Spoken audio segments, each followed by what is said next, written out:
hemos planteado hoy para compartir un tema especialmente interesante y, al menos para mí, muy atractivo a la hora de cómo se plantea la ciencia, el acercamiento al proceso de morir. Es, es algo que, curiosamente, algo que nos afecta a todos, que racionalmente pues sabemos que vamos a morir, lo alejamos de nuestra visión cotidiana y, de hecho, la ciencia fundamentalmente se ha acercado al proceso de morir desde una visión materialista centrada en la excusa que tenemos para morirnos, que es la enfermedad. No nos morimos porque enfermemos, nos morimos porque estamos vivos. Y bueno, la enfermedad pues es la excusa, y el trabajo es cómo abordar, no solo en el proceso de morir, sino a lo largo de nuestro tiempo, cómo abordar el sufrimiento. Hay una primera consideración cuando nos acercamos, cuando vamos a hablar de la muerte, y es que estamos abordando un misterio que nos conecta con aspectos esenciales del ser humano y sus limitaciones. La pregunta es: ¿de dónde vengo y a dónde voy? Y en ese sentido, cuando hablamos de la muerte, eh, lo que llamamos muerte, estamos hablando de lo mismo que cuando hablamos nacimiento. En realidad, nacemos y morimos y abordamos el misterio con la pregunta de dónde he venido cuando nazco y a dónde voy cuando cuando me marcho de este cuerpo biológico. Desde el punto de vista de la ciencia, habría que considerar que reconocer cuando hablamos de la muerte es difícil de comprender desde la lógica racional, y nos tenemos que acercar mm, a algo intangible, sutil, que podemos llamar la conciencia, el infinito, el uno, el Tao, Dios, el universo, como queramos denominar y conceptualicemos desde nuestra mente esa dimensión de la que formamos parte y con la que construimos una realidad limitada a través de lo que percibimos y lo que nuestro cerebro crea. Por lo tanto, lo que vamos a compartir en este rato se encuentra en un territorio totalmente complejo, que se presta a la especulación y que tiene aspectos que se investigan desde la óptica científica y otros basados en la experimentación y en las sabidurías ancestrales. Curiosamente, mucho de lo que es el acercamiento al proceso de morir, que no está basado en lo biológico, en lo material, en la enfermedad, mucho es algo que exploraron tradiciones como la tibetana, y, y hablamos de 3.000 años en que tradiciones como la tibetana pues se acercaban a tratar de comprender lo que había más allá del proceso de morir, y además se acercaban al sentido que tenía el que seamos mortales, el sentido de nuestra impermanencia, para poder encontrar respuestas a la realidad que construimos, a sus limitaciones y a la forma de trabajar para darle más sentido a la vida y aliviar el sufrimiento con las herramientas que nos ofrecían estas tradiciones. Probablemente son estas tradiciones milenarias las que más han aportado al territorio del conocimiento sobre el proceso de morir, y algo que va mucho más allá de la curiosidad: está habiendo una convergencia entre la aproximación que en la actualidad hace el mundo científico, yendo más allá del materialismo científico que en los últimos siglos ha sido lo que ha permitido evolucionar a la ciencia en sus conceptos y explorar nuevos territorios, hasta que en la actualidad, y probablemente también por el desarrollo tremendo de la tecnología y de la informática, de la capacidad para analizar muchos datos, eh, vivimos en esta época, hay una convergencia entre la visión que tenían eh, los, las tradiciones antiguas y lo que ahora mismo explora el mundo de la ciencia. En ese sentido, estamos en un momento extraordinario porque también se abre al mundo científico una manera de abordar todo lo que es lo intangible, lo sutil, que va más allá de lo biológico, de la visión cotidiana y fragmentada de la realidad de la que partimos y nos permite conocer y explorar esto que llamamos realidad. Y a partir de ahí, pues vamos buscando explicaciones, muchas veces desde lo que intuimos o reconocemos como experiencia. Y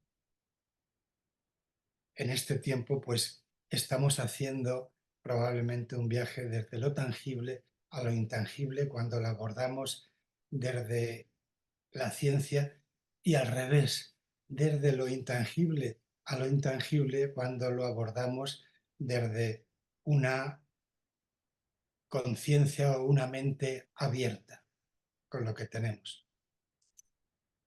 Una primera cuestión sería plantearnos qué es lo que muere. Cuando hablamos de qué es la muerte, y desde el punto de vista estrictamente científico, probablemente tengamos que aceptar que la muerte no existe. Muere aquella realidad que hemos construido, que tiene que ver con nuestra biografía, pero más allá de eso, lo que hay es una transformación absoluta entre mi mundo material y la trascendencia de ese mundo entrando en otra dimensión. Por lo tanto, un primer acercamiento es que la muerte es una realidad que construye nuestra mente. Y cuando nos acercamos a esa visión de qué es lo que muere y nos acercamos a la realidad de la persona que nos vale para lo que compartimos, para lo que podemos reconocer, necesitamos un acercamiento en varias dimensiones. La persona tiene un aspecto físico, hay un aspecto emocional, hay un aspecto social y un aspecto espiritual. Cada uno de estos aspectos va a vivir la experiencia del proceso de morir, pero no todos van a morir en la dimensión de la muerte de la que hablamos. Evidentemente, pues todos podemos reconocer eh, mucho más la parte física. Tengo un cuerpo, tengo unas percepciones, tengo unos sensores que me permiten conectar con el mundo, y la ciencia se ha centrado mucho más en estos aspectos que tienen que ver con lo material. Afortunadamente, al hablar también dentro de estas dimensiones, pues la ciencia se va acercando para tratar de explorar las dimensiones que aparecen a través de la persona que muere en el proceso de morir. El que la ciencia se centre fundamentalmente en el plano físico y en lo concerniente a la enfermedad, sobre la que muchos de los avances pues nos sirven para alargar el tiempo que vamos a estar en esta dimensión, hay preguntas que los que trabajamos en el mundo científico nos empezamos a hacer si tenemos una mentalidad abierta.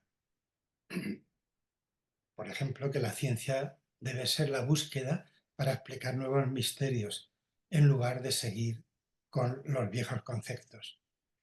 Hay un mensaje de una de los miembros del equipo de investigación con el que trabajo a nivel mundial, que, que ha muerto no hace mucho, pero que fue pionera en explorar y tratar de llevar al lenguaje científico lo que tiene que ver con la conciencia, ese aspecto intangible que tiene que ver con el ser vivo y con la dimensión a la que nos lleva todas las experiencias de ser vivo cuando eh, trasciende todo lo material. El mensaje de Brenda para los investigadores es: continúa subvirtiendo el paradigma dominante y disfruta. Para todo lo que tiene que ver con explorar nuevos territorios, hay que romper todo lo que hasta ahora nos servía como referencia para hablar desde el mundo científico, incluso para lo que en el día a día supone conceptualizar y fragmentar la realidad como una forma de creer que lo que construye nuestra mente, nuestro cerebro, es algo que tenga una independencia objetiva. Y hago esta pausa para por un momento pararse en la reflexión de lo que acabo de decir. Cuando hablamos desde el punto de vista de la muerte en la actualidad, desde el punto de vista de la ciencia actual, la muerte es el cese de las funciones cerebrales. Sin embargo, esta visión materialista sobre la relación mente-cerebro es demasiado restringida para abordar aspectos relevantes que nos llevan a considerar las preguntas esenciales que antes ponía como primera cuestión. ¿Qué hay antes de nacer? ¿Qué llamamos realidad? ¿Qué sucede tras la muerte física? ¿Qué son las experiencias cercanas a la muerte o qué son las experiencias de final de vida? Seguro que cada una de estas ventanas o puertas que abro es algo que nos puede dar lugar a reflexión y a la necesidad de hacernos esas preguntas y quizá compartirlas en algún momento. Lo cierto es que nuestro enfoque de los problemas médicos y éticos está influenciado en parte por nuestras creencias religiosas personales o por la falta de ellas. Por ejemplo, a la hora de cómo se trata a los pacientes en coma o con enfermedad terminal. Hay reflexiones fundamentales para hacer. ¿Qué hacemos a la hora de iniciar o terminar tratamientos que prolongan la vida? ¿Cómo nos planteamos el tema de la eutanasia? ¿Cómo nos planteamos la donación de órganos? Fijaros que si solo hablamos desde el punto de vista de todos estos aspectos, siempre acabamos con cuestiones que no nos responde la ciencia estrictamente. La ciencia nunca nos va a dar la seguridad de lo que va a ocurrir detrás de una enfermedad. Porque alguien con una neumonía en que se ha detectado el germen que la produce, se ha puesto el tratamiento estudiado que funciona para terminar con ese germen que ha producido la enfermedad? ¿Por qué una persona se muere y por qué otra no? Podemos abordar todos los aspectos que tienen que ver con la dimensión de lo posible, lo probable, lo imposible, lo que no podemos nunca llegar a saber con certeza, y esto nos pone delante de una característica eh, que todos aceptamos del ser humano, de que lo que llamamos nuestra existencia es impermanente. La impermanencia es la característica fundamental de la vida, y esa impermanencia está ligada no al concepto de mí mismo como persona desde mi ego, desde mi rol, sino que cada momento es impermanente. Cuando hablamos de impermanencia y me la aplico a mí como persona, como ser humano, siempre aparecen las reflexiones que me llevan a saber que soy mortal. Pero es que cada momento es único. Si tenemos que hablar de, eh, de qué es la muerte o qué es la vida, Llamamos vida habitualmente a todo lo que en realidad ya ha pasado y está en nuestra memoria, a todo lo que se ha muerto. Y curiosamente llamamos muerte a algo que está más allá de aquello que llamamos vida. La realidad es que para vivir el futuro que está detrás de lo que se muere, tenemos que morirnos a cada instante. Y ese es un aspecto sutil que nos puede cambiar absolutamente la manera de entender, vivir o morir, dándole sentido a cada momento, al aquí y ahora, que Pilar planteaba trabajando inicialmente con esa conciencia de nuestra respiración, y que es algo que le da ese sentido profundo al instante, que es lo único que en realidad tenemos para crear el momento siguiente. Para crear ese momento algo se tiene que morir para dar ese paso. Normalmente luchamos solo por transformar, pero la clave es que transformar solo se puede transformar aquello que está en los límites de la información, de los datos que tenemos, de lo que podemos controlar. Trascender es el aspecto siguiente que tiene que ver con a través de lo que transformamos, a través de lo que podemos reconocer en esta visión fragmentada con la que construimos la realidad.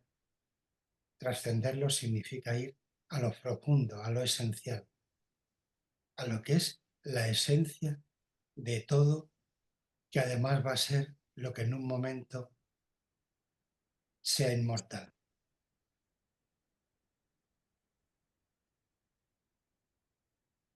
Hago pausas cuando planteo que hay alguna reflexión que pueda ser más difícil de comprender y, y bueno, no sé si en algún momento merece la pena interrumpirme para preguntar o profundizar en algo, o lo dejamos todo para el final.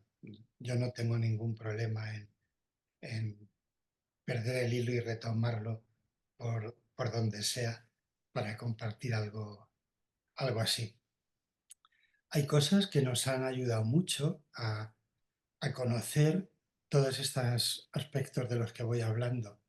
Y es, por ejemplo, las experiencias cercanas a la muerte.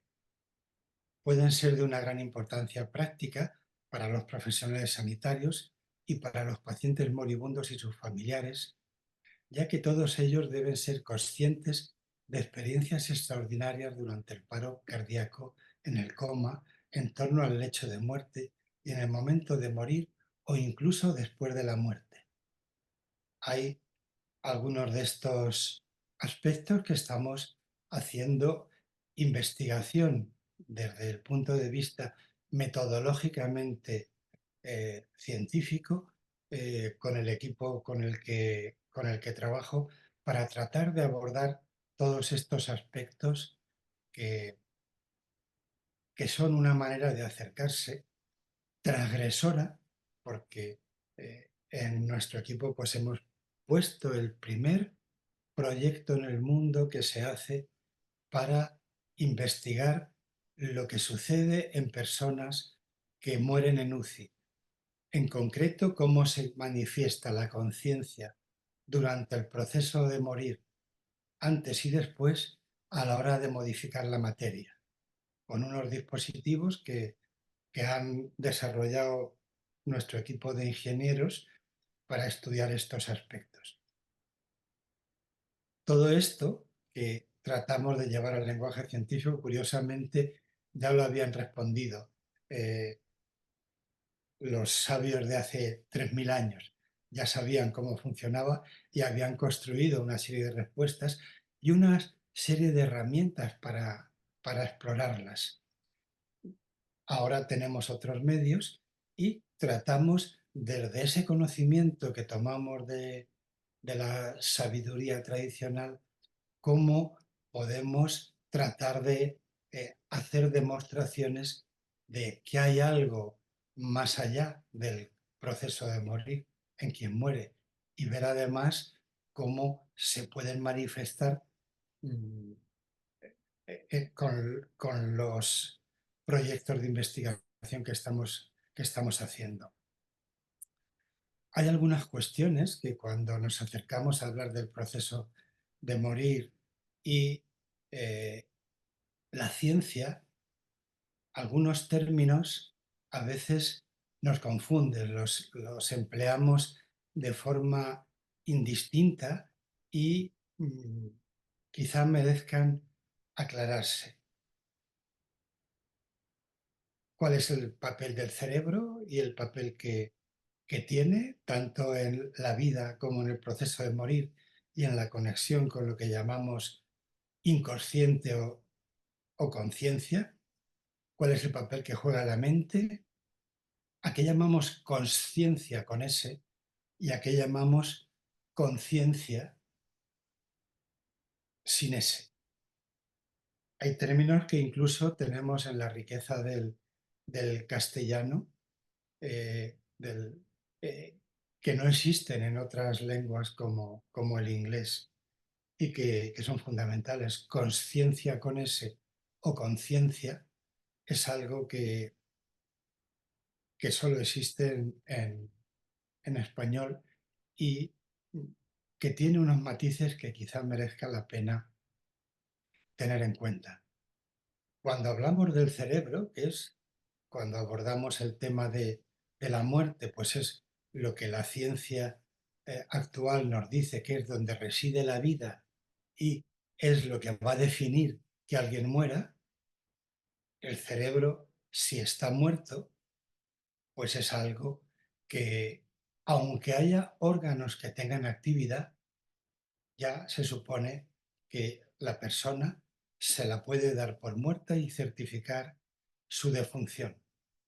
Es algo que además a nivel jurídico-científico pues, desarrolló algunos aspectos para poder medir esa actividad del cerebro en términos que fuera objetivo para poder definir el momento en que una persona está muerta.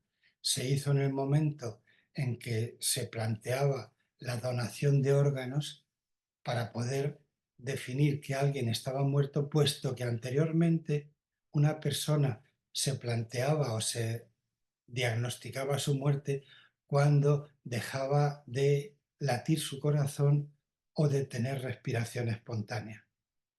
Este concepto se cambió y ahora, por ese sentido utilitario de lo que llamamos muerte, centrada en el cerebro, pues se pueden realizar los programas de trasplantes para salvar otras vidas a través de pues, trasplantes del corazón, trasplantes de, seguro que conocéis todo esto, trasplantes de riñones, de hígado, que es uno de los programas que en España pues es pionera como país.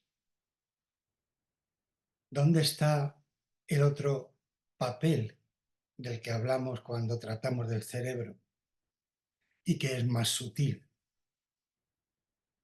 La idea y lo que ya han habido no hace tanto tiempo trabajos científicos para demostrarlo, el cerebro se comporta como un receptor transmisor que conecta con lo que llamamos conciencia, que no está localizada en el cerebro y que a través del cerebro se conecta con la experiencia que nosotros reconocemos a través de la mente y con ello construimos la realidad.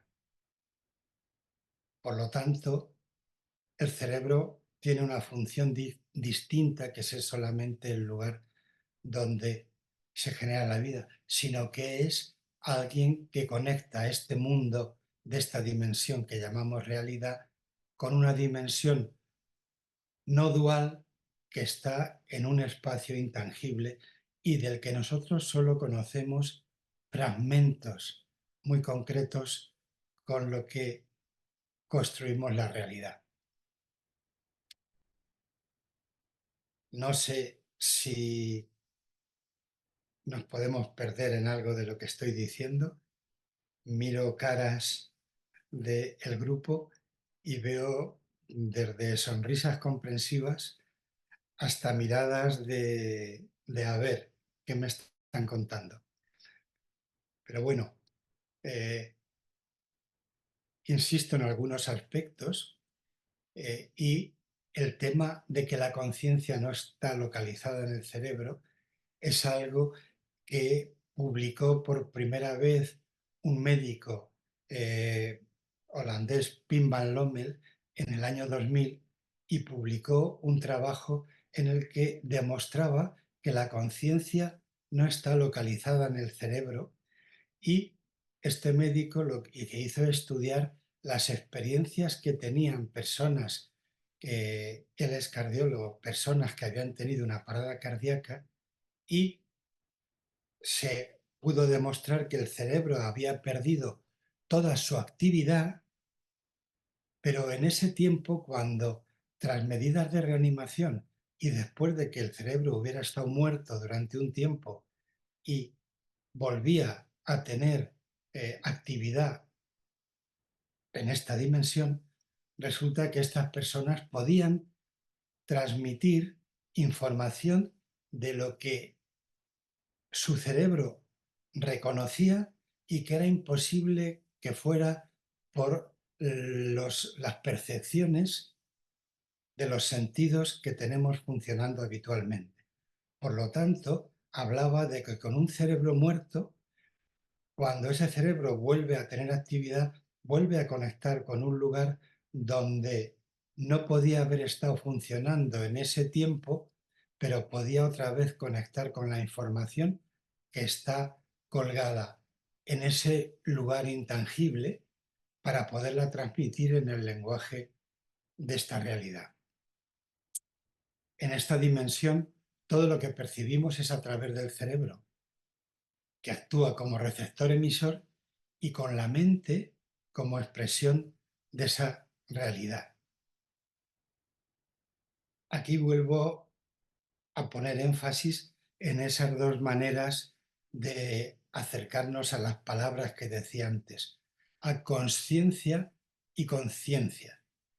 Normalmente las empleamos de forma confusa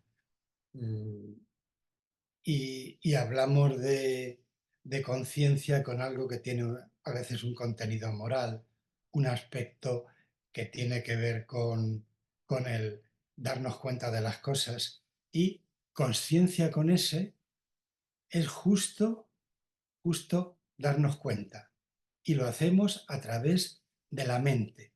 La mente es dual y se mueve bajo la dialéctica del conflicto organismo-individuo o el dilema cerebro-mente, pero la conciencia, con ese, es una instancia unificadora que va más allá de la dualidad y alcanza eventual y transitoriamente escenarios de unidad que nos conectan con el reconocimiento de la conciencia. Podemos decir que la conciencia, con ese, es todo lo que experimentas. La conciencia, por otro lado, es una operación en función de la mente que nos hace saber que la estamos usando. A veces perdemos de vista cómo hemos construido el lenguaje que nos permite construir la realidad, pero si vemos cómo acaban muchas de las palabras que utilizamos, usualmente, técnicamente, todas las palabras que acaban en mente nos están diciendo que detrás de lo que ponemos delante está el darnos cuenta, sencillamente, usualmente, concretamente, fielmente. Todo tiene que ver con ese mensaje de que tenemos la posibilidad de utilizar la mente para, además, en la construcción del lenguaje, mandar ese mensaje que recoge al cerebro para crear mapas que nos van a servir para construir la realidad que es diferente para cada uno porque las experiencias de las que nos damos cuenta no son las mismas para cada persona. Por eso, ante el mismo estímulo, ante la misma posibilidad de recibir lo que llamamos objeto por nuestros sentidos, uno va a construir una realidad diferente. Todos lo que observamos lo hacemos diferentemente.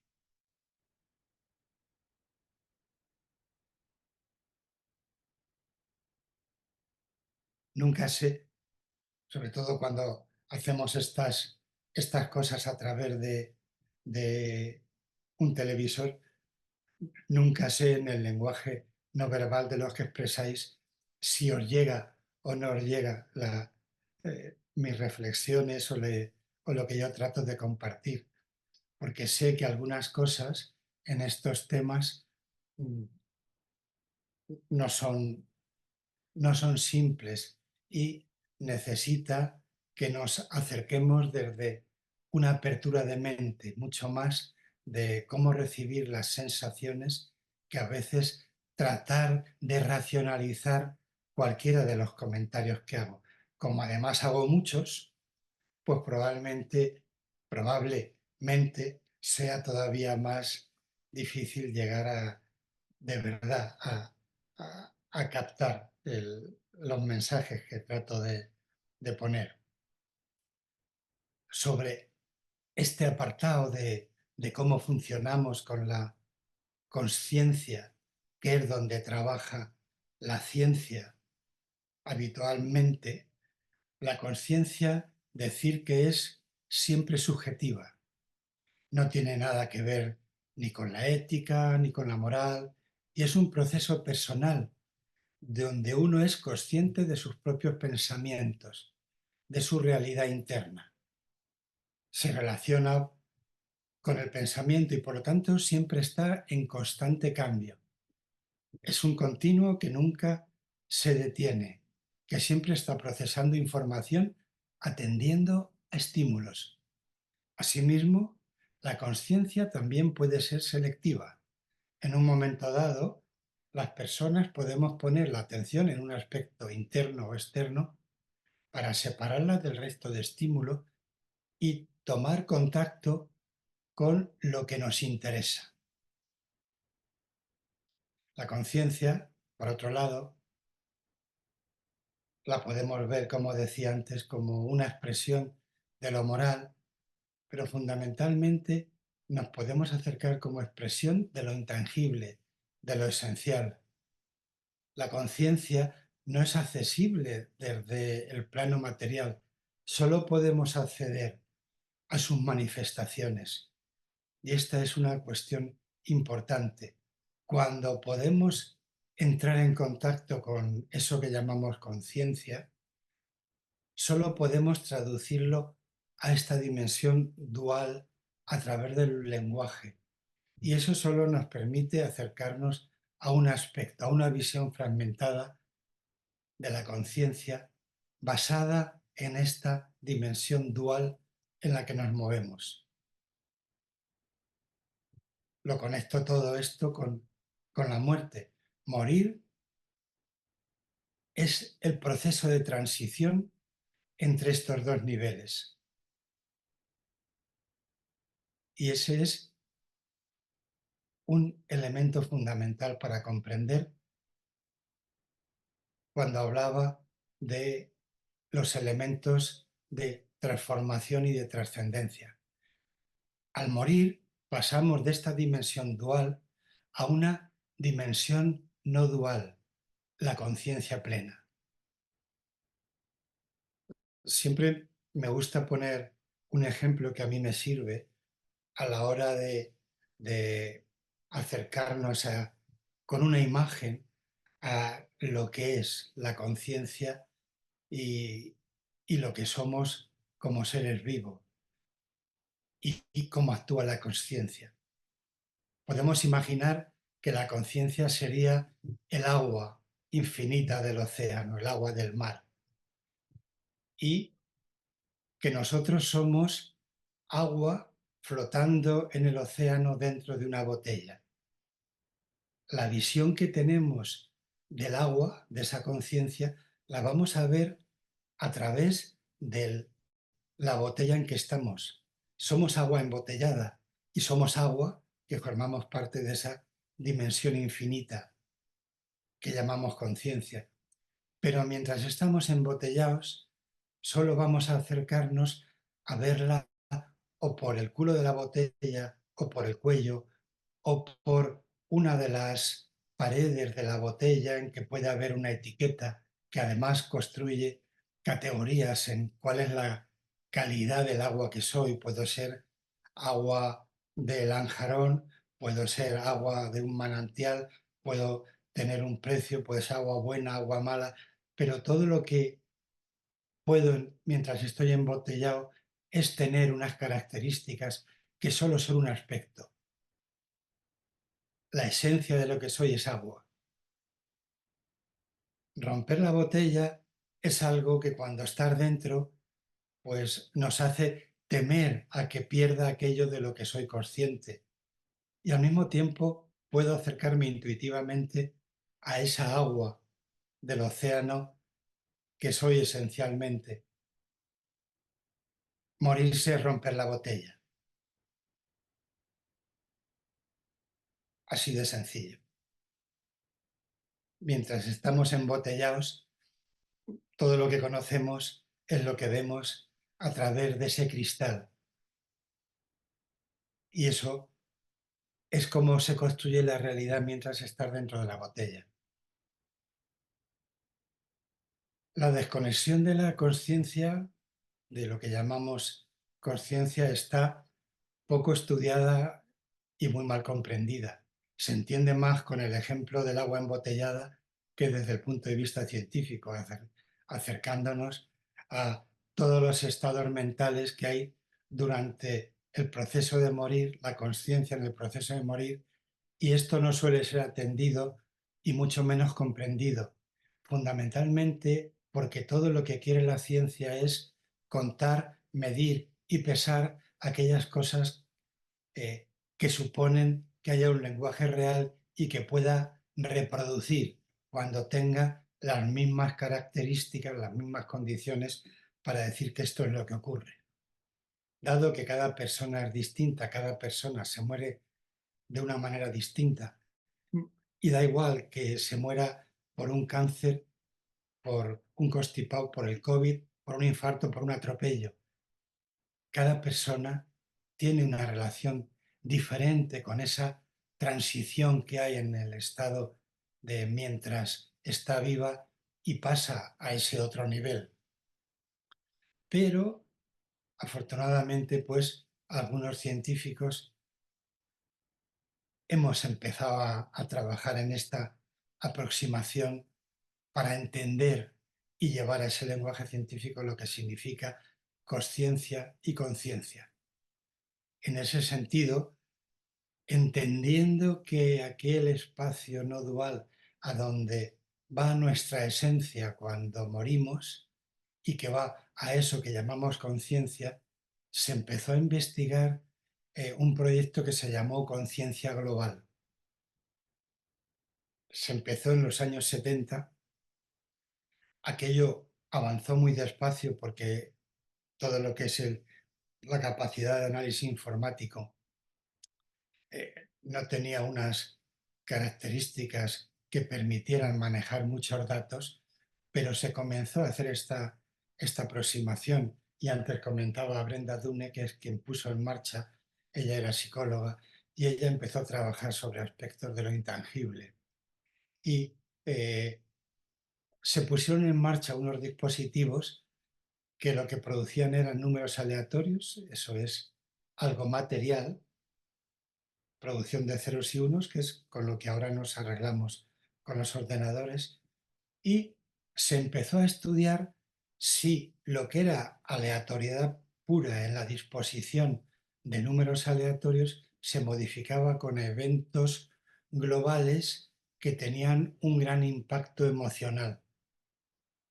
Con aquello se empezó a ver que había situaciones en que la disposición de números al azar adquiría unos patrones. Se llamó Proyecto de Conciencia Global y eso pues no ha dejado de desarrollarse y estudiarse en universidades como Princeton en Estados Unidos o la Johns Hopkins en Baltimore. En contacto con esta gente, en mi hospital puse en marcha un proyecto para desarrollar este acercamiento al proceso de morir y la conciencia en personas que morían en la unidad de cuidados intensivos. Y tenemos en marcha un proyecto sobre las experiencias al final de la vida y los impactos y las correlaciones físicas y psicológicas que se producen de forma no local, puesto que lo que se mide pues, son correlaciones y no relaciones causa-efecto. Lo mismo no es tan sencillo de comprender de lo que estoy hablando, pero os aseguro que es muy interesante y que los resultados que estamos encontrando, los primeros resultados, son muy interesantes. Necesitamos acumular más datos. Cuando nos acercamos al mundo científico hay que ser muy estricto en algo que nosotros tengamos mucha autocrítica primero antes de hacer una difusión importante, pero los primeros resultados son, bueno, están en la línea de las hipótesis que teníamos de que en el momento en que una persona muere hay algo que puede cambiar en otra dimensión y manifestarse modificando ese azar, esa aleatoriedad. Pues estoy abierto y cualquier cosa, pregunta que se os ocurra, podemos seguir en contacto porque cada contacto nuevo que hacemos es solo abrir una ventana y multiplicar por muchos aquello que sabemos, que conocemos profundamente y que es lo que nos mueve a tratar este tema que sigue siendo tan incómodo para la sociedad y para hablar de ello. Muchas gracias por la invitación, por compartir este rato y hasta que queráis. Seguimos en contacto.